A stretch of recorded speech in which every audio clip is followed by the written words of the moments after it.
you do it now and how you can safely open and how you can make it work. All right, yes, it's a pleasure dealing with children. Well, I tell you what, we need you badly.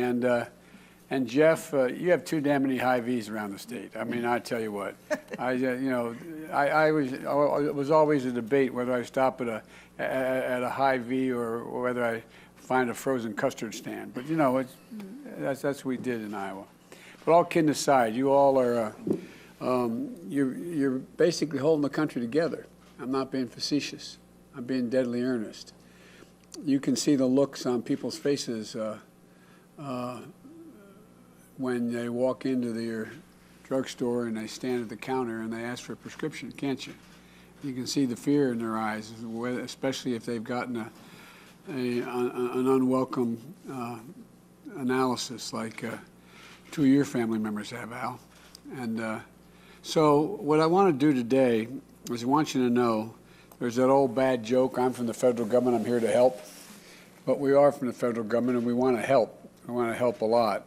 There hasn't been, most states, you're from 4 different states, and we got St. Louis, Chicago, Columbus, and Cedar Rapids. And so, and every state, as you know, has a slightly different approach to how to deal with COVID right now.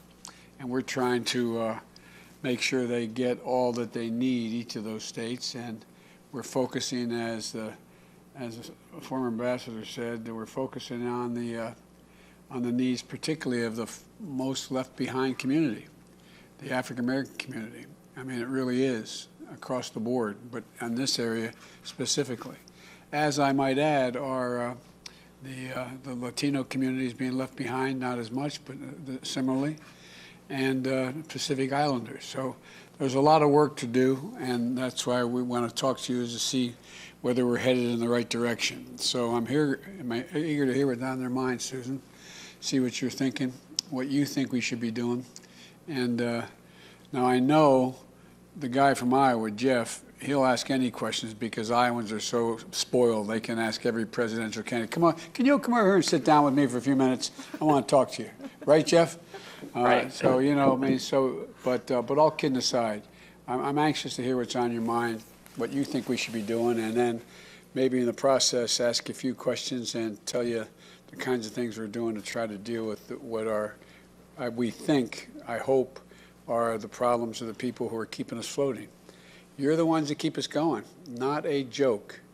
You are the ones that keep us going and kept the country going. You're carrying it on your back. And so thank you for what you've done so far. We got a lot more to do. Thank you, Mr. President. I'd like to begin by introducing our first speaker, Demetrius Alfred. We like to hear from each of you about your experiences during COVID. But Al, first I'd like to ask you to tell us about yourself. You're a 30-year firefighter, an EMT in St. Louis. You're the president of your local union and president also of the Missouri State Council of Firefighters. You and your fellow workers have been through a great deal, and we'd love to hear your experiences over the last couple of years. Before you start, you heard that old expression, God made man, then he made a few firefighters. Yes, sir. Well, thank you. And good afternoon, Ambassador Rice and Mr. President. It's a pleasure to be here and an honor to be able to speak to you. And good to see you again, Mr. President. We have met before, and I enjoy your company every time. Let me start off by saying, in St. Louis, the firefighters have had a tough time with COVID, going on calls. We've had to change up our direction, our protocol a little bit with masking up and 6 feet social distancing. We've even changed the protocol that when we go on medical runs and calls, people trapped in a house, and even fires, we approach them a little bit different. We have to wear face masks. If we just talk about medical calls, we have to wear face masks and show up, and then we don't send the entire crew in anymore. We'll try to send in one guy to check out the situation, and if we can, possibly get the patient to come outside and then do the assessment and things like that. So we've really had to make some changes.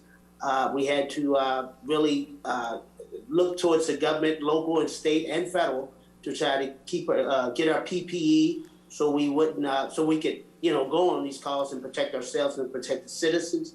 And if you talk about the vaccine, we've been trying to get in line there here in Missouri and get as many guys vaccinated as possible so we can keep serving the community. But make no bones about it.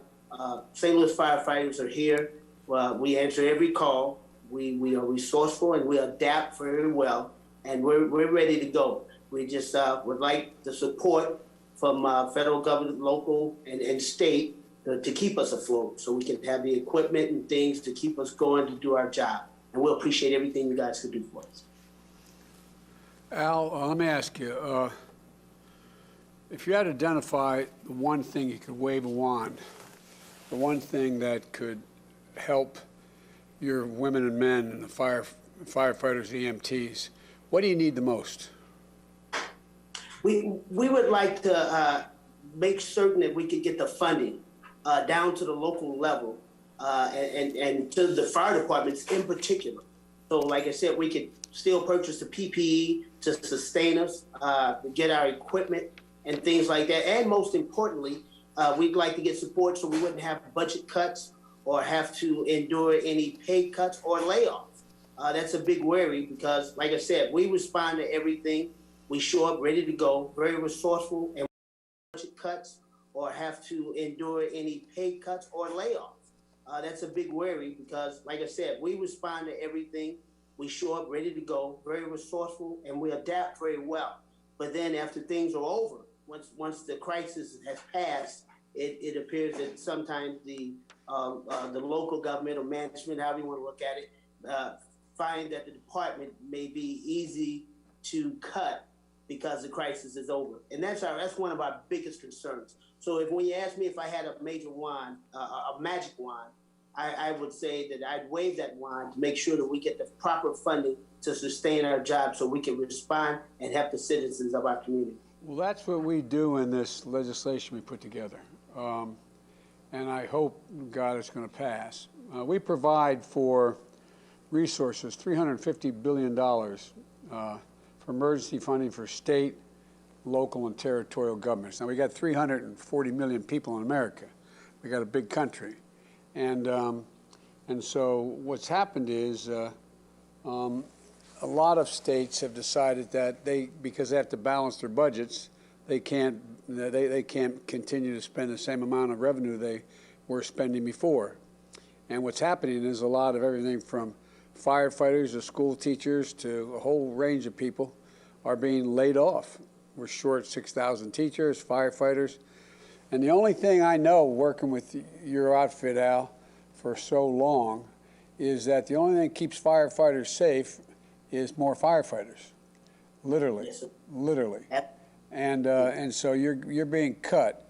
We also provide for $160 billion for supplies, and that would be everything from making sure we can scale vaccine distribution and testing, make sure everybody can get in there and have an opportunity to get the test. EMTs and firefighters are, when we get that done, we're going to have one less crisis you have to deal with.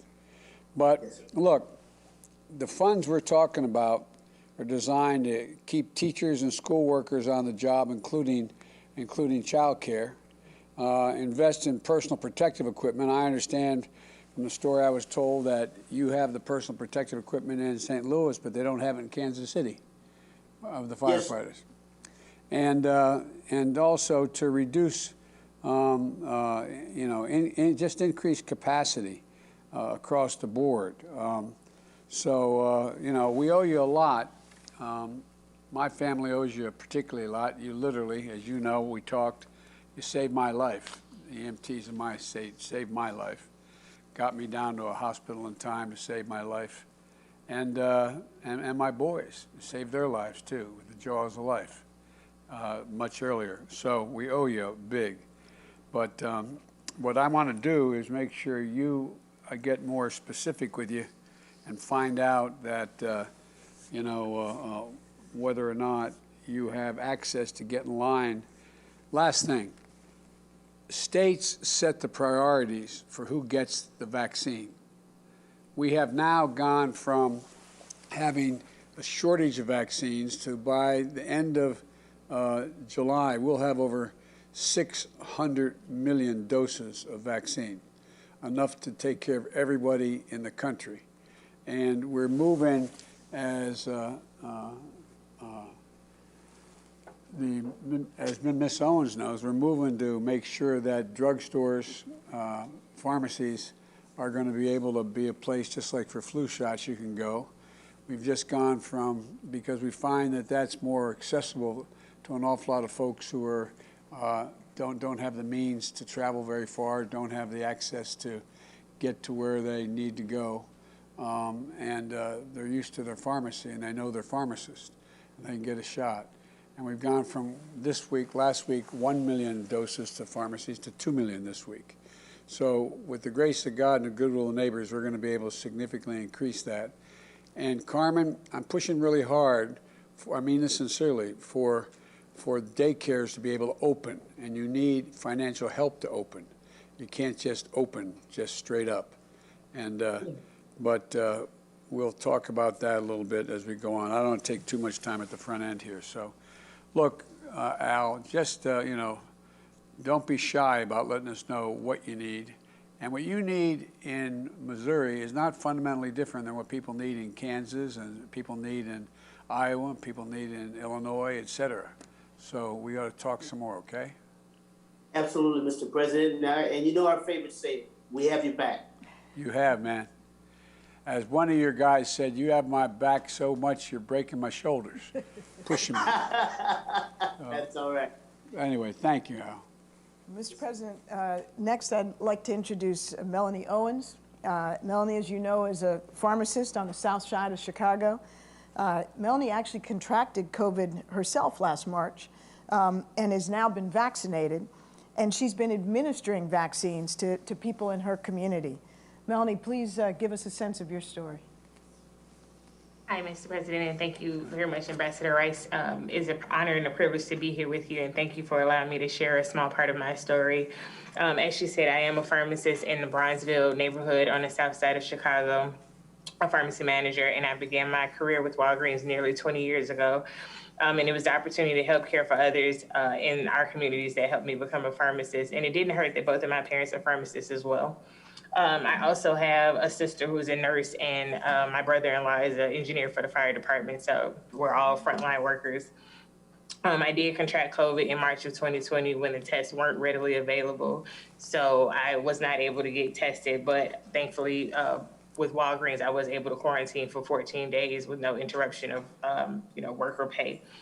But my symptoms and subsequent antibody tests did prove that I had COVID at that time. So I can really relate to what others are going through. And it has helped me to become more motivated than ever to do all I can to help the community during this pandemic. It's been a really tough year for us. But recently it's been very rewarding to start being able to go to the long-term care facilities and vaccinate the residents there. And also now it's available in the stores. My pharmacy personally is in a low middle class to predominantly Black neighborhood, and lots of the people find it are surprised that it's very convenient and the ease of the vaccination process once they pass the scheduling portal. So, I just encourage everyone to be aware that the vaccine is here to help, make sure that they're making their neighbors and friends and family aware of their experience as they get the shots taken care of, and let them know that we're here to help them.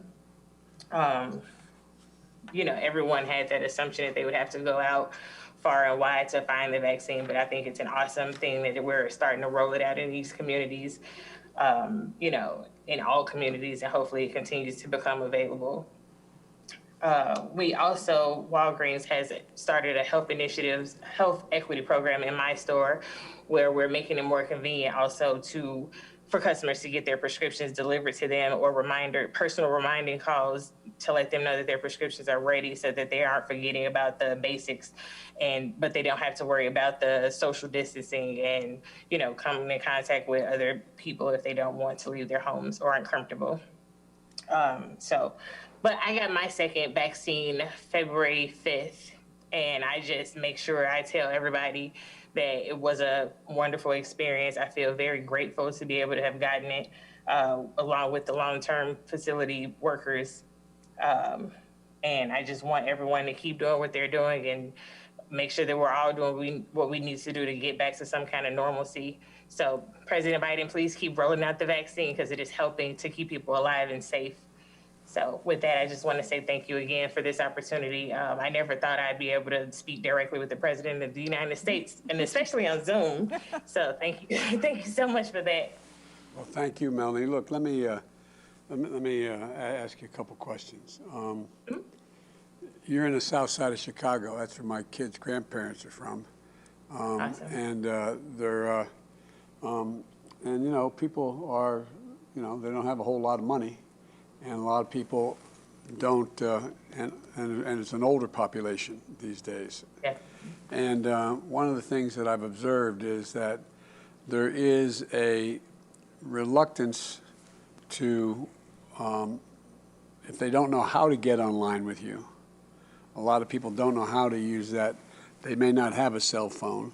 They may not have the ability to know how to pick the phone up and get online. They just, and so they're reluctant. And what I found is, from the days when my dad was raising me, that sometimes people, when they don't know what to do, they're embarrassed to acknowledge they don't know how to do it. They don't know how to get it done. So how important do you think it is? One more piece of this. We also know, because of the way American medicine has taken advantage of African Americans for experimentation over the last 100 years, that there's a real reluctance that still exists in the African American community to get the vaccination, even if it's available. And I've been pleading with people, get it. If you have a chance, get it. It will save not only your life potentially, but it will save your family a little bit. So tell me about what you've sensed. I can tell you have a feel for this.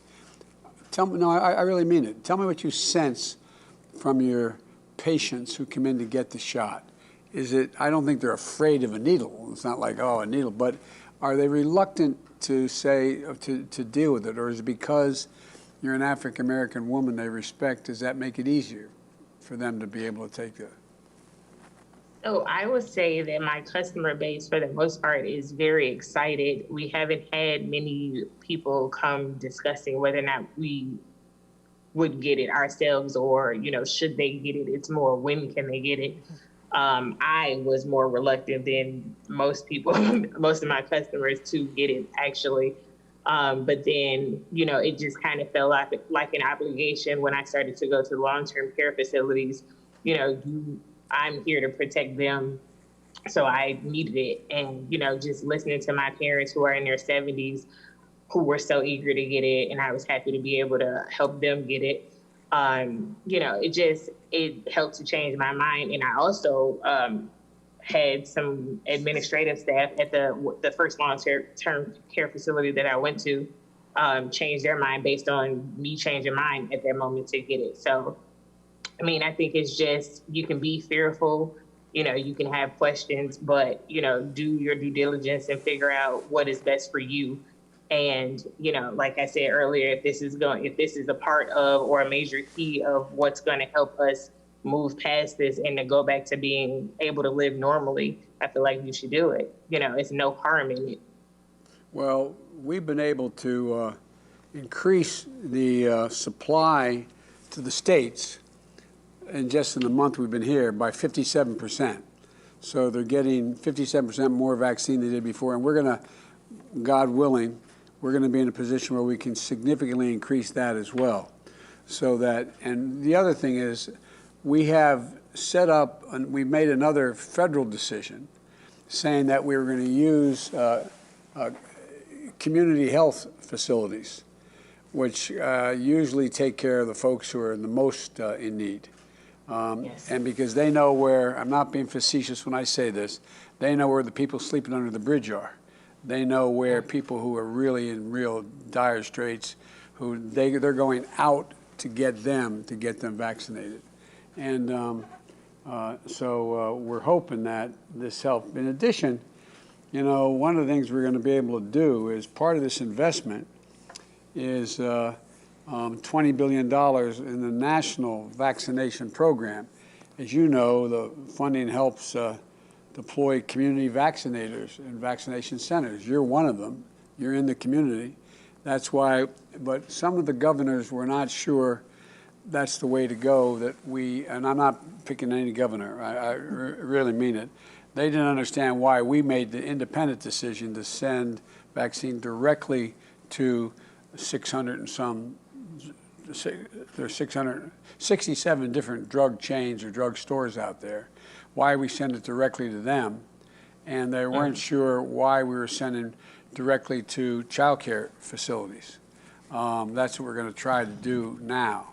And so, because they thought they could better decide where to use it. But I am determined to make sure we service the communities that are the ones that are the most victimized, wrong word, most affected by the COVID virus when they get it and the consequences of it.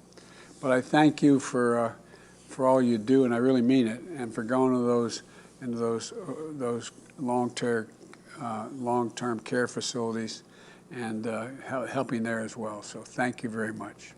Thank you. Thank you, Melanie. Mr. President, our third participant, as you know, is Carmen Palmer. Carmen is a child care worker in Columbus, Ohio. But I say child care worker, but that really doesn't do it justice. She does almost everything there is to do. That's what I read. She runs the food program at the child care center. She's a substitute teacher. She's a bus driver when needed. And she's also the mother of 2 of her own young children. So, Carmen, we'd love to hear your story. You obviously have a lot of spare time, Carmen. Of course. I just, wanted to say, thank you, President Biden and Ambassador Rice for, speaking with me and giving me this opportunity. I do appreciate that. Again, I'm Carmen Palmer, born and raised in Detroit, Michigan. I grew up in foster care.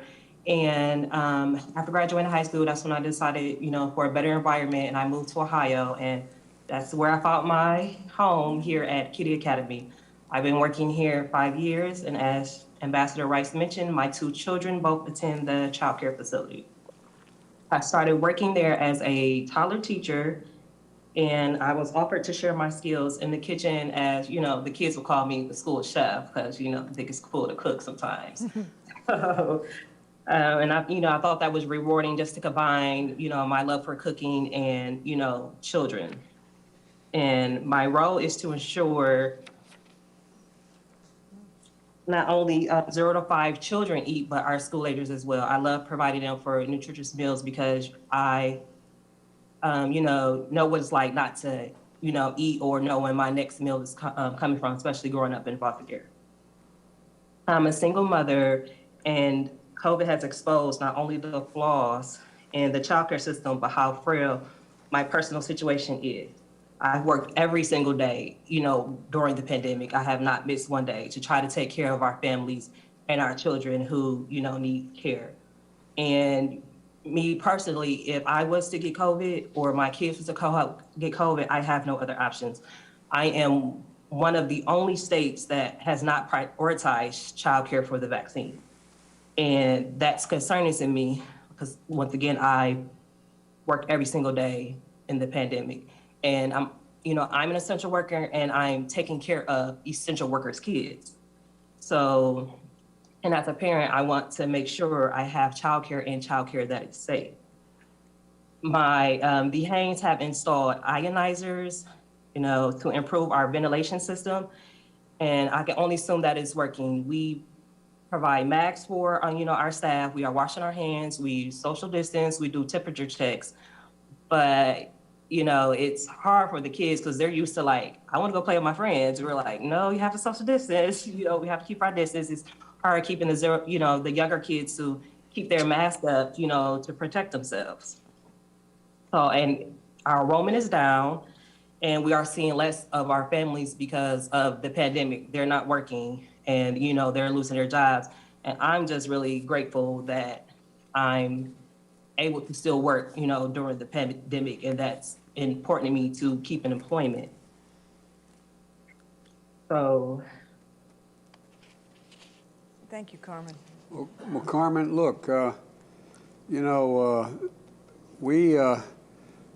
this legislation, which we think is going to pass, is going to help child care providers by allowing you to pay the rent, pay your utilities, your payroll, if there is one, beyond you as alone, as well as increase costs associated with the pandemic.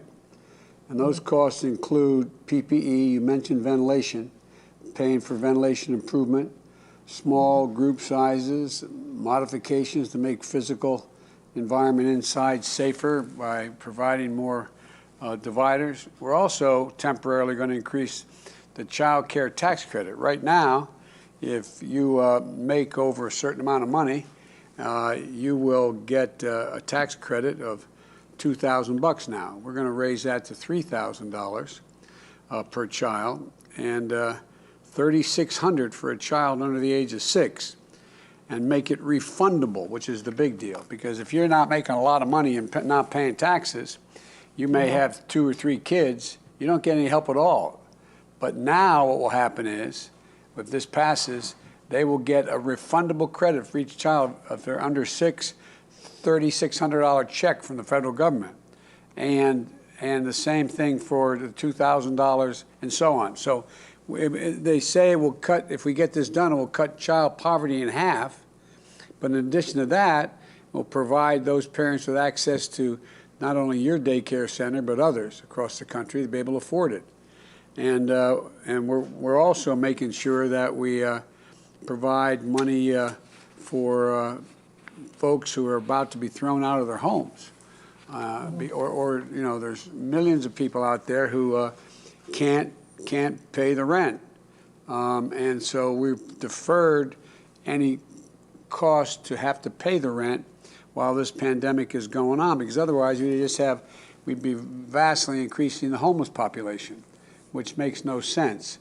And you know, we know how important early childhood education and the child's development is. And to get through this crisis, I think we need to be sure child care providers have the funding they need to stay afloat. And you mentioned something, Carmen, that is really important. You know, most of these kids you've been taking care of, if they were going to kindergarten or preschool, they'd be getting a free lunch program. Well, yes. you know, we got to increase the amount of money available for what used to be called the food stamp program, but it's not now. But we got to make it available, because did you ever think you'd see in one of your hometown where you'd see miles of cars lined up in multiple lanes waiting for one box of food? This is the United States of America, for God's sake. And the idea there's that much food insecurity is just not right. So what I believe, if we get this bill passed, which we're not going to pass by a lot, but we're optimistic, we're going to make some real changes, and the child care centers are risk of closing all around the country. And what impact would it have, and the last question I'll ask, if you had to shut down? What do you think it would do to the children and the parents that now are your clients?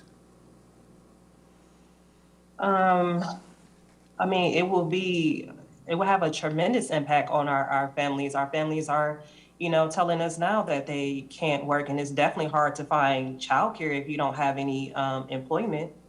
Yeah. And even me as myself, I honestly wouldn't know what I could do if I didn't have childcare so I could go to work, because I have no family here. All my family is back home in Michigan. Yeah. Okay, kiddo, keep doing what you're doing. You're really, as my mom would say, you're doing God's work, kid. Thank you, Mr. President. Mr. President, Carmen is also the only one with young kids in school, and I thought it might be worth just asking her to say a few words about how her kids have fared in the pandemic with the virtual schooling and then now hybrid schooling. Are you able to take them to the daycare for the hybrid schooling? Yes, I am. I actually made the joke with Ambassador Rice yesterday on saying, like, I really feared for my youngest son. He's 7 and he's a thumbsucker, and I for sure knew he was going to get COVID because I'm like, you just put your hands in your mouth. But I put them in, rolled them in virtual, and then my oldest daughter, her grades, she started to struggle. So I was like, okay, you needed the help. So I, switched her over to hybrid. So on Mondays and Tuesdays, they attend school to get the help they need, that one-on-one, and then Wednesdays and Thursdays and Fridays, they attend the daycare. And our, teachers there are willing to, help assist them, with their hybrid learning. But sometimes, not even just my kids, but all the kids as well are dealing with their social and emotional needs of social distancing and really can't go anywhere but just school and home. So we have to, deal with those aspects of the kids as well. Well, an awful lot of children as well as adults are going through some real, they need some help in terms of depression and mental problem. I mean, we're worried about they're just so off. They don't know exactly what's going on, and it has real impacts. And that's why we got to get them back into school. That's why we have to open up these schools. And by the way, a lot of you out there are struggling just to make ends meet, even if you have a job. But we're going to make sure you get that extra $1,400 check during the pandemic. That both parties had said they support it. Even the past president said he strongly supported it. We just got to get it done now. But it'll make a difference and give you just literally some breathing room. Just be able to, just a little breathing room. That's what we need to give people right now. Because everybody in this circumstance that is being hurt, it's through no fault of their own. It's not their fault that the pandemic started. Well, thank you. Oh, you're welcome, Mr. President. Thank you. Mr. President, last but by no means least, I wanted to introduce Jeff Carter. Jeff is the district store manager of 2 Hy-Vee grocery stores in Cedar Rapids, Iowa. Jeff, we'd love to hear your story too. Thank you very much, Mr. President and Ambassador Rice. I really appreciate the opportunity that I've been given to speak with you and kind of tell my story a little bit. As I said, my name's Jeff Carter. I am married to my wife, Kim Carter. We've been married for about 25 years. I do have an older son. His name is Mason. He works as a finance officer in one of the major car dealerships here in Cedar Rapids. I work for Hy-Vee, and Hy-Vee is a grocery store chain. And we have stores in Iowa. And as you mentioned, Mr. President, we have too many stores in Iowa, but we also have stores in Nebraska, Illinois, South Dakota, Missouri, Kansas, Wisconsin, and Minnesota. So we are. I was teasing you. I know, but we're a great company, and I really have appreciated the opportunity that I have to work for them. We employ over 88,000 employees, and during this past year, the pandemic has really challenged us to not only focus on service to our customers and our employees, but also service safety. We really had to shift our focus rapidly on how we take care of our customers, how we make sure that they are safe when they come into stores. We were one of the first stores to install plexiglass shields to protect our employees and our customers. We also put directional arrows in on our floors to create social distancing so that people didn't crowd and possibly spread the virus.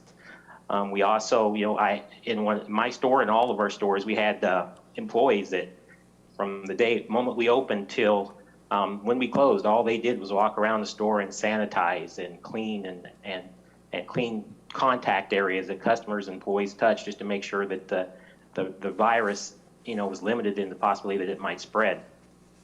We also, we installed a system called a sterile cart that, we could push our grocery carts through in order to sanitize them and make sure that, our customers were safe. We mandated masks for all of our employees.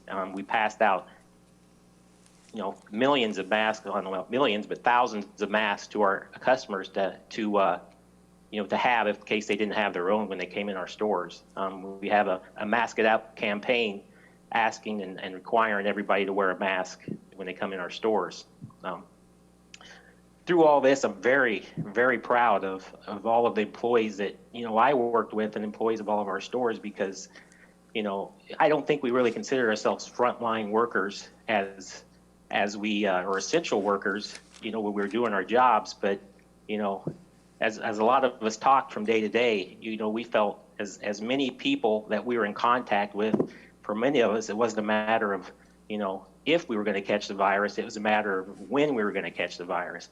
But, through all this, many of our employees, they put themselves on the front lines, and they did not shy away from doing their job and taking care of our customers, making sure the needs were met.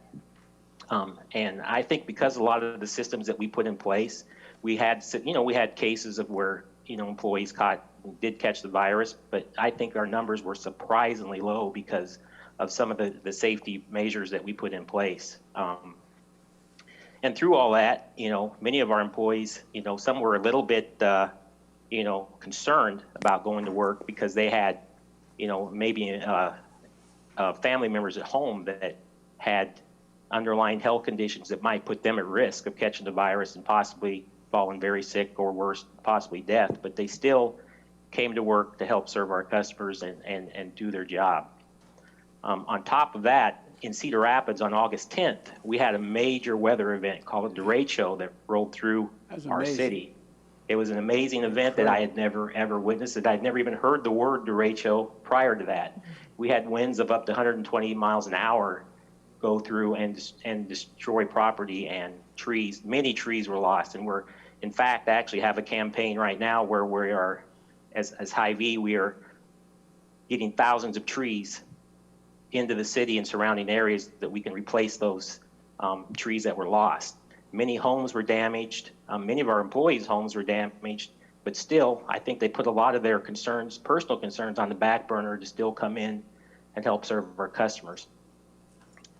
And during this derecho, we also, went out into our communities and helped, pass out, free goods, groceries, and things like that to people in need. Many people were without power for, weeks. Approximately a week that the city was without power. So, we were doing whatever we could to help the community. So not only did we have the derecho or the COVID to deal with, we also had the derecho that rolled through, which was another, amazing challenge. But still, we still persevered, and very proud and happy for the job that Hy-Vee and our employees were able to do, and customers alike. We all rallied together, to get through this. So now, as I mentioned before, and part of that with the derecho, I have to mention that Ambassador Rice mentioned that I am in charge of 2 stores. I actually had 3 stores, but one of our stores was badly damaged in the derecho, and we had to close it and tear it down because the damage was too far to repair the store. But we were able to, relocate all the employees that worked at the store, and now they are employed elsewhere at other stores. But now, I'd like to move forward kind of what I think we're in the recovery phase, I guess, of hopefully, this virus. We've dealt with trying to hold it at bay, keep people from catching it. Now I think we're in the phase of, hopefully vaccinating people that we can move through this. So hopefully one day, we'll be able to take down those plexiglass shields and, get rid of these masks that we no longer have to wear. Maybe give a customer a handshake or a hug, thanking them for coming in. And Hy-Vee is ready. We're ready to help you, as Demetrius said, we've got your back. I have 2 stores, and like Melanie, we are vaccinating as well. So we have, just recently, I sent our pharmacy team from one of my stores to a long-term care facility, and we vaccinated 120 senior citizens in that facility that had not been probably out of that facility for probably a year. And the stories that I got back from my pharmacy manager telling me that people literally had tears in their eyes from the relief and the hope that they will someday soon be able to see their loved ones again face to face instead of behind a window or a computer screen. And Mr. President, we have pharmacists, we have pharmacy techs, we have about 9 mobile units ready to go out into the communities, to reach people that possibly cannot get the vaccine, we can go to them. We recently had an event at Drake University that, we vaccinated over 1,000 people. So I think things like this, we are capable, we are ready to do to help you, because we have your back as well. And I think what we really need is we have, like I said, stores in multiple states. We just need to get the vaccine delivered so that we can go out and do our thing. We are ready to help. And once again, I very much appreciate this opportunity. It's like a dream come true, something I'll cherish for the rest of my life. And I'll probably watch this video over and over again. So thank you very much. Jeff, it's an honor for the ambassador and I to be and me to be able to talk to you. Look, one of the things that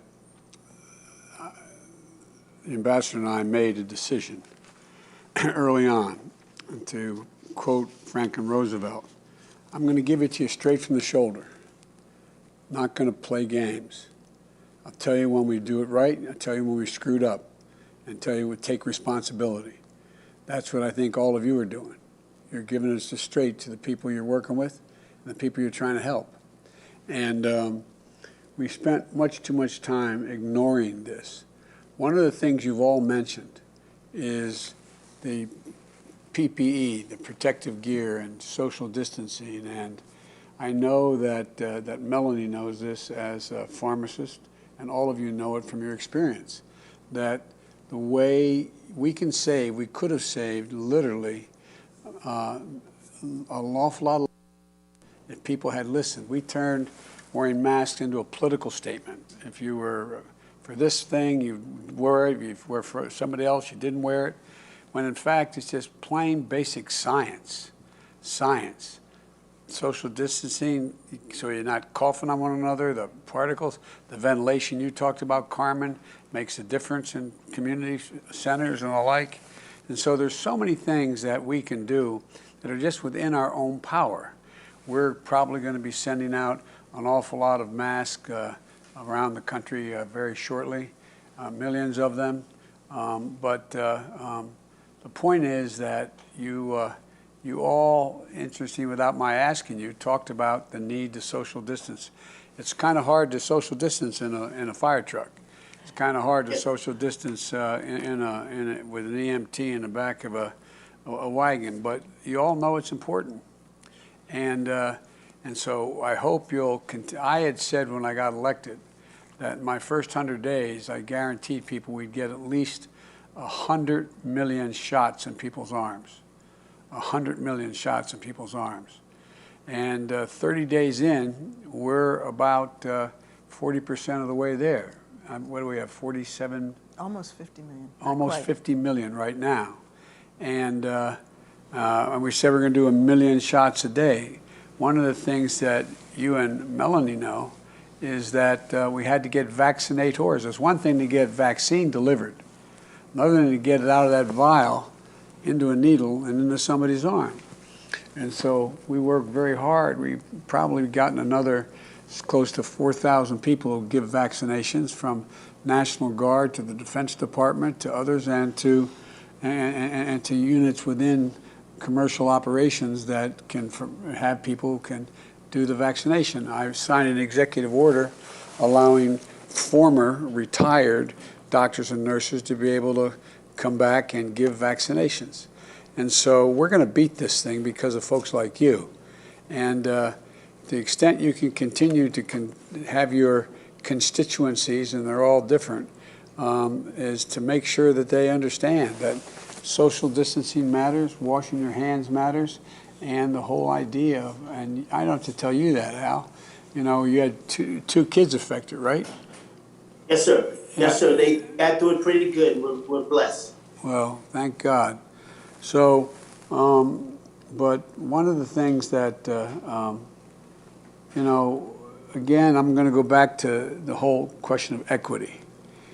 What we're trying to do, my team and I, is get people who, in fact, have been most hurt by this pandemic to places where they are comfortable, where they have comfort in going. They don't feel like they are they're not intimidated by the circumstance, and they're usually they're used to going to their grocery store. They're used to going to their drugstore or pharmacy. They're used to doing those things. But we also are trying to get out mobile units into communities, not only inner city, but rural communities that don't have as much access.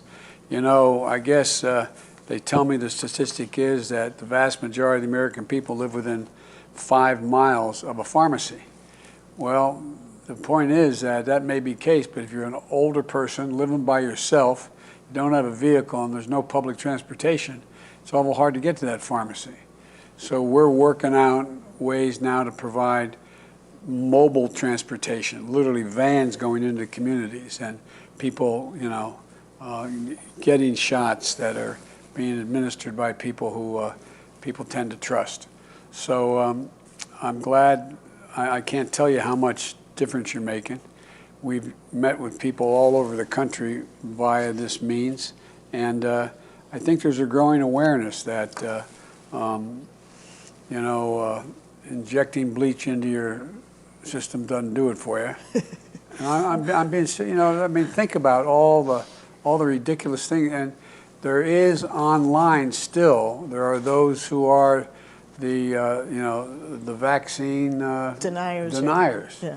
and telling all these stories about that aren't true. So I really appreciate you and your colleagues across the country who are continuing to push and say, no, if you can get a vaccine, get it. If you can get it as quickly as you can. Socially distanced. We're now doing a study. The COVID team, they're studying whether or not once you've had the vaccine and you've had it for the better part of several weeks, the last shot, what can you do and not do in terms of being sure that you are safe? Do you still wear a mask? Do you still socially distance, et cetera? And so we're an administration that thinks science matters. Science matters. And it has to be available to the poorest among us and those who are most hurt by this COVID crisis across the board. And that's what we're doing. Do you have any questions for me? Seriously, you can ask me anything you'd like. I can tell Carmen has a good question. I don't know, she's not sure. Should I really ask him that? I don't know. You can ask me anything you want. I'm just Joe, okay? So fire away. Do you have a question? When are you coming to see us in Columbus? Well, I'm going to be back in Columbus. I was in Columbus, actually now it's about literally 35 days or so ago. I came through on a whistle stop, a train, when I was trying to get the nomination, when I was trying to win the election. But I like Columbus, and I'm a Democrat, but I think your governor's doing a pretty decent job of trying to get things going. You know, I don't think there's anything political about this.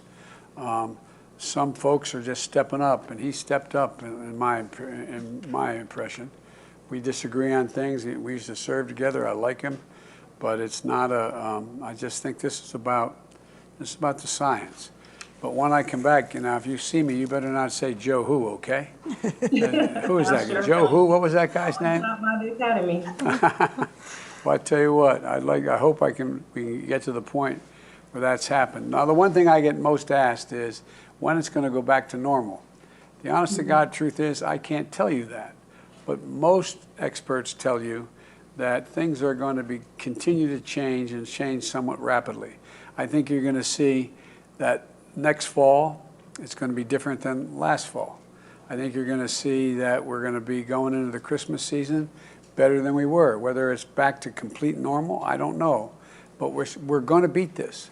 I promise you, we are going to together beat this. And I think that you know, but the idea that over 500, I think it's, I have a card, I carry a card with me every day with the total number of folks who have been affected by the,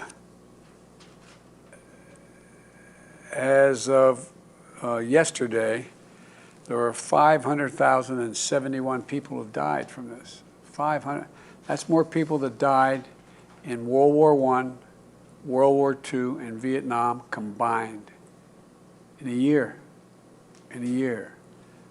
But look, when American people set their minds to something, there's nothing we've been unable to do if we do it together. So with your help, and there's so darn many, you know, we look at all the stuff that's, I don't know, bad or disappointing out there, but there's so darn many good, decent, honorable people in this country, and they want to get it done right. And so, in the meantime, make me one promise. You'll all take care of yourselves. We need you for real. We need you for real, okay? Thank you, Mr. President. Thank you all. Thank you for your time and your sharing your thoughts. It's wonderful to be with you. Thank you, Mr. President. And you have the number. You can call us anytime. I really mean it. Not a joke. They know how to find me now, so. Yeah, I know. And We have your email, I think. believe me, she knows how to find me. Joe, where are you? Come here. Mr. President, not Joe. Well, we used to be Joe. Oh, okay. Still, Well- Joe's still good. All right. All right. Thank you. Thanks, everybody. Take care. Thank you. Stay well. Thank you. Appreciate it.